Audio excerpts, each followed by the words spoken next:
10 a.m. and we have got our Haranui District Council agenda for Tuesday the 3rd of March. Goodness gracious, my hands and ears sort of speaking now. It's lovely to have our guests from Environment Canterbury with us, Claire of course and John Faulkner, local man in this neighbourhood. So I'll give everybody a quick introduction in a wee minute, but we'll just go through the process as we've in our agenda today. Just looking around the room, we have no apologies to receive today. Health and safety, our normal procedures should we need to exit this building, go out the door that you entered, and our assembly point is over in front of the St John's building. Today I won't read the affirmation. We've only got one item on our agenda today, and so I will skip the affirmation for today. Conflict of interest, councillors, probably nothing to conflict on, and we are recording the meeting, Graham, correct? Yes. Thank you. Is there any urgent business, councillors? Thank you. We had a councillor only session just before from 9 o'clock this morning. Councillors took the opportunity to sit around the room and just discuss what's on top for them. And interestingly, the discussion mostly centred around our communities, what is happening in our communities, but actually sometimes the silent and sometimes the obvious hardship that many members of our community are facing. So we were cognisant of our roles as council to understand that, to support as best we can, to advocate where we get the opportunities to ensure that our community does continue to be a prosperous community. And so it was a really helpful discussion. It was good for us to have that opportunity because in a very rushed, busy world of a councillor, elected member, we don't always have a chance to actually sit down and concentrate on the people, and you know, they are very much part of who we are here for. So with that, I will move into inviting Councillor Claire Mackay and Councillor John Faulkner to the table. But I'm conscious, John, that maybe you may not know everybody around our table. I mean, Claire's an old hand now, so she knows us all by name, you know, probably even a nickname. But well, yeah, maybe what she calls on the car going back, you know. But it's lovely to have you, John. I mean, you've been a resident of the Haranui district for a long time now, and it's great that you're able to support Claire in the role in supporting our community with the Environment Canterbury Cat. But I think it'd be quite helpful just to maybe for elected members here to just introduce yourself and maybe just help John understand what part of the district that you live in or represent, so that he can picture in their mind. So we'll do that and then I'll hand over to Claire and John. So thank you. Thank you, Robbie. I'll start with you. Robbie Brewerton, John, nice to meet you. We're engineering company in Amberley, Southwood councillor. John already knows me. We've been quite over the years, from business to on same committees, and yeah. Great. Thanks, Vince. Good morning, my name is Brett Jones, reside here in South. Morning, John. Tim Davies, Hanmer Springs, Westward, ex-teacher and sort of thing. Yeah, not much else really. Cool. Morning, Claire. Good morning, John. Chris Carthy. I'm Westward. I live out Kirriman Valley. Thanks, Chris. I keep a low profile, John. Don't say much either, do you? And that's Joe's old man, so all his problems. Steve Huck, first term councillor here for the Southwood, living in the Southwood. Hi, me, John. We used to pass each other on our push bikes years ago. Hi John, I'm Pauline White, third term Southwood councillor. We met on the electoral campaign down at the tin shed. Yeah. John Harris, Eastwood councillor, is up. Cool. So, Claire, I understand a couple of questions have come through. One particular opening the jig from Vince. And then you've got some other pertinent topics from an Environment Canterbury perspective, but perhaps you and John, we'll just take your lead on it. and So- we'll talk so- about that. Thank you very much. Thank you for the opportunity to come here again today. That's really appreciated. I think it's important too as a Katika conversation that we have between Canterbury Regional Council and ourselves. Before I do address the question that's actually come through to us, I just wonder if I just might give John the opportunity, just a very quick opportunity. I was going to go up there just to perhaps explain his roles and responsibilities within Environment Canterbury as well. And introduce himself. John Faulkner, and most people I do know, and one of the gentlemen over there, Mr. Dahlia, we've had a few conversations over the years, and I have to say that he's taught me a bit about democracy. And I appreciate that. Yeah, I'm a first-term councillor, and it's a rather steep learning curve. I was ex-zone committee, Hurunui zone committee, chair of that for a period of time until we went into a hiatus. And I'm very keen on community, local community up here, and how we progress and look after each other. I'm on the Regulation and Hearing Committee with Claire. Claire's the chair, I'm the deputy. I'm also on the leadership groups for Kaikoura and Hurunui, and we're just in the process of resetting that from the old zone committee process. So that will be an exciting time, and I hope it's going to be a really fruitful experience for the community. And I'm also on the biodiversity committee as well. And biosecurity, sorry. Yeah, no, biodiversity is an issue in my mind at the moment. We won't go there. We had a conversation 5 minutes before the meeting started, so sorry, John. Yeah, so I'll leave that. Yeah, that's great. Thank you. Okay, so yeah, look, I'll just address the question that came through from Councillor Daly. And certainly over my time coming to the council, the Buxton Jet River has been brought to the table quite a few times by the councillors from up there. And look, it's really, I'll start with the positive. So it is really good that we have had some progress around that erosion in the revetment, more generally around the community, and HDC and Canterbury Regional Council have obviously worked around. So I understand a resource consent's been granted. Yeah. So, and also just really want to say that's really good progress, and acknowledge too that Canterbury Regional Council has made a contribution from our regional out of scheme river works towards that project. So pleasing to probably see that go ahead. I hope the community and Councillor Daly, you're particularly pleased with that. What the problem is we haven't got a consent to open the river. I'll come to that if I Yeah, I may. know, but I'm explaining why it's such a problem, is the maintenance of the work. I don't know how the community is going to afford it, because the capital, it's like ECAN spending $1 billion on a job as far in dollar terms for the small groups that are, you know, they're just about spending. I'm on the Foreshore Trust, which is going to spend over 3/4 of its money on this, and then there's the Gore Bay Campground, which is going to spend over half their reserves on it. So you can imagine it's a big thing. But the question I asked them, and our other councillor did, is where are we going to get the maintenance for it? Because if we don't be able to open the river, we're getting, I don't know if any of those people that made the decisions have ever been there when it was flooding, because when you're there standing watching it, most of the damage is getting done by all the water that's hammering into it from the river.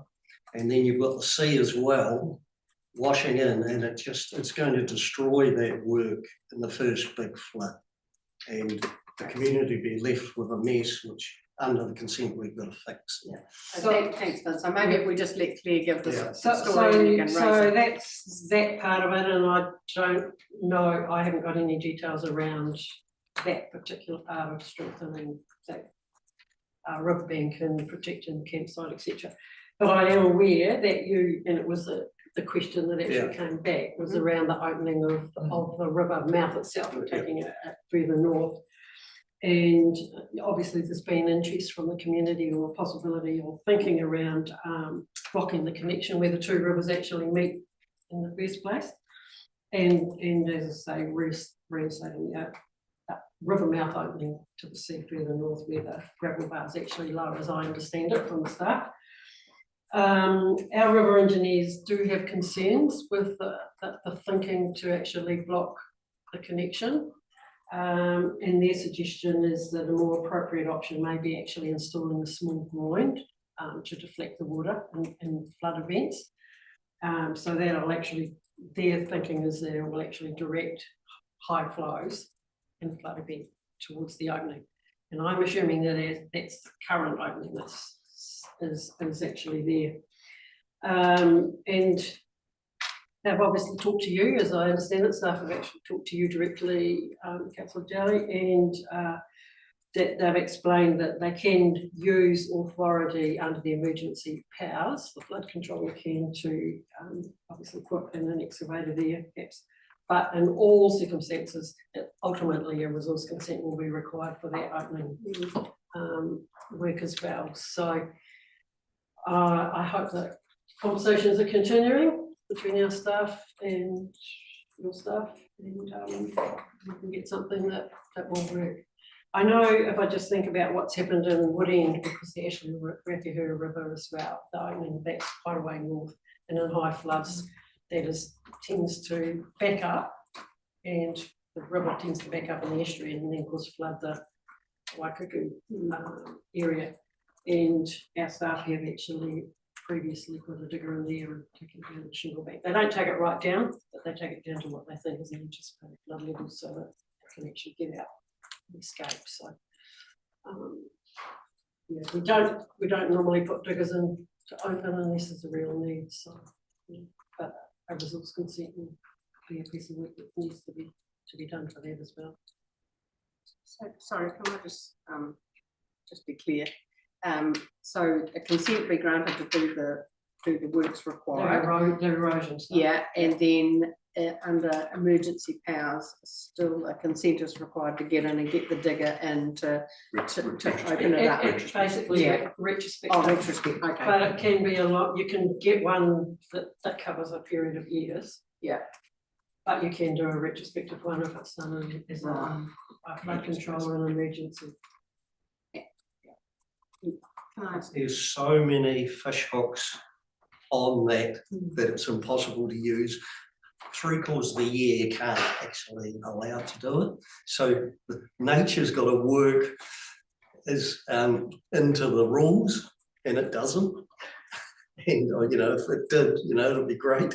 But you know, I just look at it, and I'm a trustee on Foreshore, and I cannot approve it if I can see that the money's going to be in the first big storm get washed away because we haven't got the money to pay for the repair, which under the consent we're told we have to. And it's just an impractical solution. And it's taken about 3 or 4 years to come up with. It's been a long time since the campground started. The erosion down there's gone here to the other side of the state highway and damaged moving down while we all sat on our hands reading rules. And this is the problem with New Zealand and productive. They talk about how we're losing our productivity, and I can see it's because of rules. And there's a great example. It's the same sort of thing that's happened at Wairau. But if we cannot have that opening, it will not work because you're going to have nature's. You know, if you can take half the problem away, and I think the river engineer agrees with me that it's just the way the rules are written. He's maybe, yeah. So maybe Claire, have you got anything more you want to I add? haven't really got any more, No. but I do agree that this is a national problem. Yeah. We've got instances Mm. all across New Up and down. Zealand, similar sort of thing, and I just think from the Canterbury Regional Council, the openings of obviously Waiwera, Lake Forsyth and Te Waiora, that classics as well, and you are right, and both of those in the instances have got resource consents to open. And it is not easy to make decisions to actually open them, and you've got to have the sea conditions right, you've got to be safe for the operators of the machinery, and you've also got to be able to do it at the right time. And there are a lot of parties that are involved in, as you say, the community will be wanting, you know, they're all got the right to have a say in the conditions of the so not easy. And then the other thing is funding is an issue, and unfortunately we don't have very big rating bases. We haven't got rating district there specifically that will deal with these sorts of things. Keep talking to our engineers, I think. Yeah. I just concede because I'm getting from our local committee now that people have gone away and thought about it and have been ringing me and said, well, we're going to waste our money on this. You know, and I can see the next meeting of the community committee are coming up again and saying, well, are we just going to just leave it? And because it's so hard and we're going to waste all this money, we might as well just put it on the bar of the local hotel. You know. I guess if I may, through you, Chair, Mayor, that is a discussion for the community and to have all the money spent. But it doesn't reflect well on you guys. Yeah, okay. Look, I mean, I guess we've had, you know, you raised the question and rightly so, Vince, and we've got a response from Environment Canterbury, and it is, I mean, I think if we talk to Craig Little from Wairoa, you know, I mean, it's the same examples actually, you know. So there are some issues, but when we're talking about a local community, it's about making sure we make the best decision with the investment we've got that's enduring, and you know, there is some tension around that. Got a couple of hands to go up, but are we talking in relation to this, because I'm mindful of Claire's time? Wayne John. Actually, I'm just keen to learn a wee bit more about this consent business. I can understand consent that covers a period of time and that says certain conditions you can do this, and so you know going forward. But can you explain the retrospective one? I'm sort of, that sounds to me like being 50 kilometres later. I'm just not quite sure how that one works. Under, as I understand it, I think it's under the RMA and probably the flood. Just under the RMA. It's under the RMA. Emergency powers. They do have emergency powers, and so you can step in. And in fact, an individual can actually even step in and do some remedial work, but they will have to apply for a resource consent subsequently to it. So there are quite an instance I can think of one up on the way out at the moment, way over, where somebody did some remedial work in conjunction with our staff, and they're having to go through the process of applying for a retrospective consent. And they're not given lightly either, I might add. So yes, it's under the RMA and the emergency powers. So we have a recent example here with the Cleverley Road up to place, and that work was done under emergency powers with a retrospective consent applied for. But the cost structure is same or similar. Yes. So it's not. In fact, on the applicant. Yeah. Yeah. So So unless it's refused, there's a process that goes through, presumably an autonomy. Yeah, I'm just a bit lost on that one. So if I can answer that Yeah, for sure. you, you can do the work and have it done, and then in the process of getting your consent, you might, for example, have to reduce the height of a stop bank, or maybe move it when you've actually put it in place to protect some infrastructure or some land or wetland or a stream or something like that. So, yeah. No, What the initial work could actually be modified to a degree. thank you. oh, thank you. I've just got a quick question here from Chris. Hi guys. I'll make it simple, the question. What's the appetite with the minions at ECAN to get this work off the board? It seems to be it's dragging on quite considerable length of time. It keeps coming up against, but it's not only, I've got friends in Little River and I can help them clean up after the disaster there because of a similar issue. So one has to question that, what's the appetite to get this resolved internally? That's my question. I would say to you that Environment Canterbury Rivers teams take their responsibilities very seriously. And I just would say that Little River is under the Christchurch City Council and not ourselves. Beg your pardon? Christchurch City, Little River is under the Christchurch City Council and not. Not an Environment ECAN Canterbury. issue. Pardon? It's not an ECAN issue. No, But it's outside our remit. And Chris, just, yeah. Just- So, and this issue certainly of the erosion and the campground particularly has been brought up here. As Councillor Daly says, probably Yeah, 4 or 5 years. It's definitely come back several times while I've been here in the Gov to Gov. Our staff are always happy to talk to people, but proposals or solutions against nature has been raised and not always easy to do. You could throw $1 million at it and rightly it could be washed away. Yeah. The reality is And it could be washed and away. I think that's Vince's, to your Yeah. point as well, it's that sometimes you see a sort of semi-reasonable functional outcome, but it's the cost that's involved with that as well, and the Well, the ongoing cost- cost that could The be actual cost of undermined. opening the Yeah. river is not, would be nothing compared with the damage. Correct, yeah. You know, Yeah. Noseberry, $1,000 would open it, but could have $100,000 worth of damage, which no one's got the money to fix.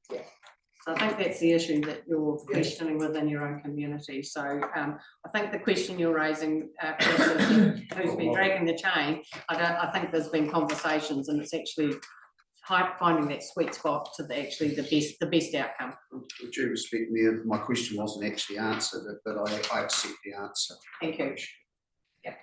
Could I just note that we've had very good support from ECAN River engineers on this process? Yeah. And I think you probably agree with that as well. So it's not the river engineering issue, it's a planning issue, and RMA, the consenting issues are quite difficult, so. Yeah, and I think that's what Vince is raising. That's what I'm Yeah. raising it, Yeah. it's a planning issue. It's the problem, yeah, that's right. It's not an engineering problem, it's a planning issue that's stopping the engineering Correct. working. Can I come back? I don't want to waste any more of your time, so you've come to present to us, so John, you've got something. No, just a question, if it's a planning issue, it's the council looked at, and I know I haven't, I'm still relying on AI and my AI capabilities. So, yeah, I'm still learning this process, but if it's a planning issue, has that been looked at by the new planning bill? See whether there's a mechanism in that will resolve this issue? No. Well, that's the plan and that's it. Well, it's a current plan, you'd have to be, you'd have. Yeah, I haven't looked at that, John, but it might be an option. Cool, thank you. So Claire, maybe if you just take us through the rest of what you want to so, talk about. And then we'll- I don't mind running to morning too. That's all right. I thought the other thing, just to update this council on its president, I guess, given your discussion this morning around the hardship people are experiencing cost of living, we know that that is one of the 3 top contributors to the issues, the rates is one of 3 top contributing issues to the cost of living in New Zealand at the moment. I don't think that we're probably any different to some other countries, but on February the 27th, last Wednesday, our council has adopted the draft annual plan to go out. Now that's got what I see, and I think in the paper is quoted as saying, and it's probably the first one I've actually adopted to go out. We're going out with a rates rise of 2.9%. That's actually the rates take increase, so it's about 6 million increase over and above what we collected in rates for the year we're currently in. Our staff have done a lot of work looking at that. So some of you that are interested in what rates look like would have noticed that after last year's annual plan going out and being adopted by council in June 2025, or June 2025, we were forecasting a 17.2% increase for the year that we're currently in. And our long-term plan had in year 3, 7.3%. But what had happened was we deferred a whole lot of stuff and pushed it forward. So we started off at a pretty gnarly increase of 17.2%, and staff have managed to get that down to 2.9%. Now, a significant amount of that is because government didn't fund or co-fund our public transport. That's about 4.5%. And then the impact of our bus fare change in central government subsidies is a 2.7% deduction. So that means that users are paying a little bit more to get on the buses with our fare increase that's occurred. And central government actually is making up a bit of a difference right at the moment because our national ticketing program is not in place, where we're going to go back to 2 zones. Christchurch and then Selwyn and Waimakariri as the outer zones. Staff have revised inflation estimate and the cost is smaller by the tune of 3.4%. We've got a vacancy rate assumption of 7% in built in, so that's 2.5%, and other savings across the building around 1.1%. And 1% for us is just over 2 mil. So quite a considerable amount of millions of dollars have been taken out. Not all of it would have come out of general rates, of course, some of it come out of targeted rates. But overall, percentage headline is 2.9. For the Haranui district as a whole, it's about 2.5%, but our sample properties show every ratepayer in the Haranui is looking to go down. But that will depend on the services that you get, so please don't shoot me if somebody comes here and says, well, mine have actually gone up, but on the whole, the district as a whole is down about 2.5%. So good news on that front. We've been able to do that while maintaining all our services that we told the community that we would provide. And there are two services, of course, that we know that we won't be able to meet, and one relates to the government's regulation around the RMA, so they've stopped planning, which you guys will all know about. So that's one, we've got a service level to meet targets there, but we won't. And the other one is regarding our statutory time frame to reach that we had set ourselves for 95% to get our consents in the door and out within the attached statutory time frame. So we won't do that because when the government brought out changes in December, which allow people to delay their consent renewals until 2027 in the first instance, or the end of 2027, that means we've now got less consents coming in and being done, and that cost ratio that we work on to get to 95% is actually relates to the amount of staff we've got in the building. So they're not quite as busy doing their consenting work, so therefore it makes it harder for us to actually meet our target. So there's always unintended consequences. Yeah, that's right. But yeah, happy. I'm not quite sure whether the annual plans arrived in your building yet. Okay, there's one here. It is online. We are not consulting this year. We are going out and asking for feedback, and that is because basically there's a lot of stability in this plan. There's very few changes. So we're going out and we're going to we're asking for feedback either verbally or through submission process online until the end of March, 31st of March. And then on early May, 5th or the 7th are the dates that are actually timelined at the moment. We're looking at doing drop-in sessions across the region. We will have a number of councillors in the room with staff and to get some feedback. And it might be that information, well, it would be helpful if that information fed into our long-term plan. That's where we're looking at. So any questions, councillors, in that regard? Any other topics? for And today? the other one, very quickly, that I had, I've got a lot of stuff because I've got a community board one tomorrow night. It's just around our council, Environment Canterbury Regional Council, has certainly provided feedback of the reforms that I'm sure that Rui has done as well. But certainly, I think it would be fair to say the planning bill and natural environment bill was one that we spent a lot of time on. There's some feedback in there, and we are speaking, being requested, or we requested to speak and have got a speaking slot back to the select committee on that. I think it's next Monday from memory.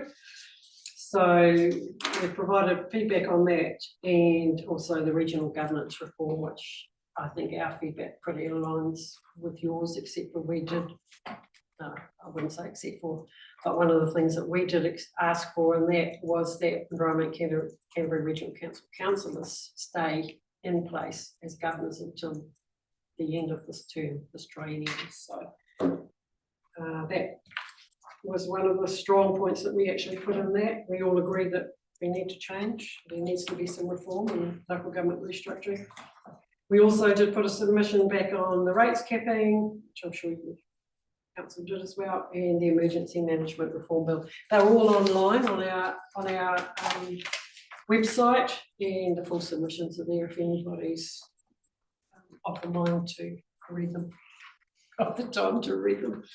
So that's right. Probably a quick rundown. Yeah, I mean, there's no surprises. Everybody around this table knows, is acutely aware of the shape and the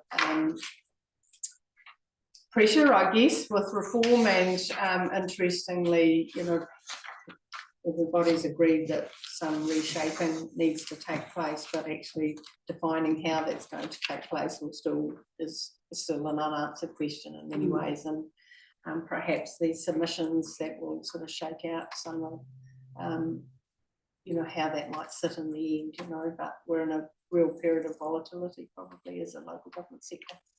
Yeah, because of that. Yes, and I'd agree that uncertainty is a little bit suppressing, I think, on lots of things at the moment. And I think for Canterbury Regional Council, we need to make sure, and staff are certainly saying that, and our CEO is saying it, we've got our business as usual. We've got to keep doing that, regardless of what may land on us from above. So that's a process we're taking. Just with regards to the planning bill and the national natural environment bill, I think that came out and there was a lot of positivity, and I think there still is some general positivity around it. But the devil will be in the detail, and I just think of that, particularly our rural sector. I thought that there was going to be some easing of conditions and requirements, certainly in the environmental space, and I personally don't see that, and I think that our council's come to the decision that they probably, that's and not the reality of what might turn out to be. So we're all waiting to see how it pans out. Let's face radio, guys. Sorry, Chris, question? Just under the new thing, how do you feel about the adjustment to the wildlife section of the Act, how they're removing that extra consent when planning's been done? What's the general consensus around the table at ECAN on that? It's a bit too much detail. Can you just Wildlife explain, Act, are you talking about under the fast track? yeah, the new change that they're proposing for these new changes. Sorry, No, sorry. I will have to find out about that and just- get back to you on that one. Thank you.